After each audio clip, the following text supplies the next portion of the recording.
रामायण तो आप सबने देखी होगी, पढ़ी होगी या फिर सुनी होगी, किंतु क्या आपको पता है सीता माता की मृत्यु कैसे हुई थी? आइए इस वीडियो के माध्यम से हम जानते हैं कि सीता माता की मृत्यु आखिर कैसे हुई थी। नमस्कार मित्रों, स्वागत है आपका धर्म ज्ञान में। वीडियो में आगे बढ़ने से पहले अगर आपने हमारे चैनल को सब्सक्राइब नहीं किया है तो सब्सक्राइब कर लीजिए। रामायण यानी कि मर्यादा पुरुषोत्तम भगवान राम की कहानी। भगवान राम को पूर्ण पुरुषोत्तम नारायण भी कहा जाता है क्योंकि वो भगवान राम है। भगवान राम विष्णु के अवतार थे, यानी कि विष्णु भगवान के अवतरित थे जो पृथ्वी पर रावण का खात्मा करने आए थे। रावण बहुत ही शक्तिशाली, महाज्ञानी और विद्वान था, लेकिन उन्होंने एक सीता माता का अपहरण करके बहुत बड़ी गलती की थी जो उन्हें युद्ध के मैदान में पता चला। किंतु युद्ध खत्म होने के बाद भगवान राम ने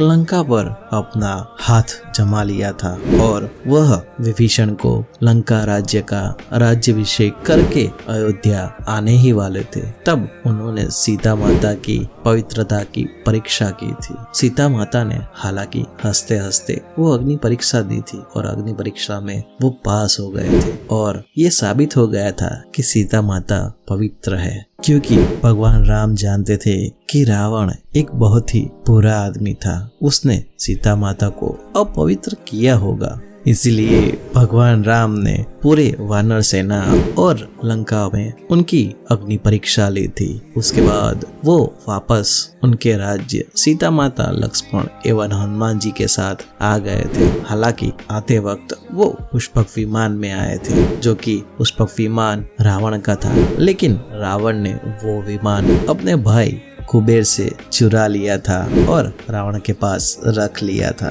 काफी दिनों के बाद, यानी कि भगवान राम के राज्याभिषेक के बाद, जब भगवान राम ने अयोध्या की कमान अपने हाथ में संभाली, तब भगवान राम ने सोचा कि क्यों ना मैं मंत्रियों से पूछूं कि मेरे बारे में राज्य में क्या बात हो रही है। तब मंत्रियों ने बोला कि वैसे तो सब ठीक चल रहा है, किंतु एक चीज को लेकर आज भी प्रजा में ये बातें हो रही है कि इतने दिनों तक सीता माता लंका में रहे तो वो अपवित्र नहीं हुए होंगे। तभी राम ने सोचा कि ये तो काफी सोचने वाली बात है। तभी राम जी के आंख में से आंसू आ गए और सोचा कि मैंने तो सीता माता की, यानी कि मेरी सीता की अग्नि परीक्षा कर ली है, वो पवित्र है, किंतु मैं एक राजा हूँ और मुझे ऐसा लांछन अपने पर पसंद नहीं है, तो इसके लिए मैं क्या कर सकता हूँ। हालांकि कुछ ही दिन पहले सीता माता ने बताया था कि वो गर्भवती है।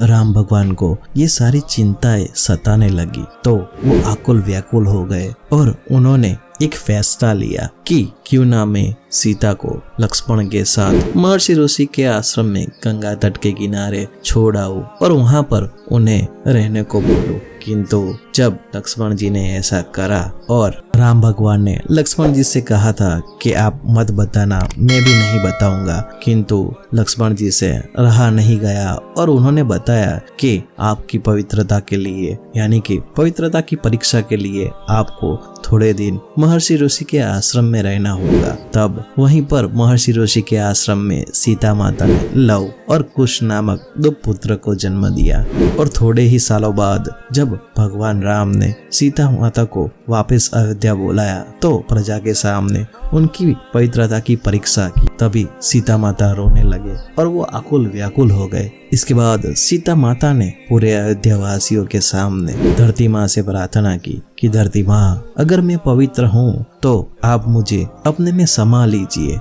अगर मैं अपवित्र हूँ तो आप मुझे यहाँ पर इस धरती पर रख लीजिए। तभी धरती फाड़ कर धरती माता प्रकट हुए और सीता माता को उनके अंदर समा लिए। तभी भगवान राम और पूरी प्रजा को, यानी कि अयोध्या के प्रजा को पता चला कि सीता माता पवित्र थे। ये सब देखकर भगवान राम की आंखों में से आंसू निकलने लगे और वो क्रोधावश हो गए और धरती माँ से प्रार्थना की कि हे माँ, मुझे मेरी सीता वापस लौटा दो। लेकिन होनी को कौन टाल सकता है। और सीता माता धरती में समा गए और कभी वापस नहीं आए। राम को ये बात का बहुत ही दुख हुआ कि मैंने मेरी सीता को मेरे से अलग रखा और मुझे उसके साथ समय बिताना बहुत ही पसंद था। तो दोस्तों, आपने तो जान ही लिया होगा कि ऐसे हुई थी सीता माता की मृत्यु। वो जमीन में समा गए थे, यानी कि धरती माँ ने उनको अपने में ले लिया था।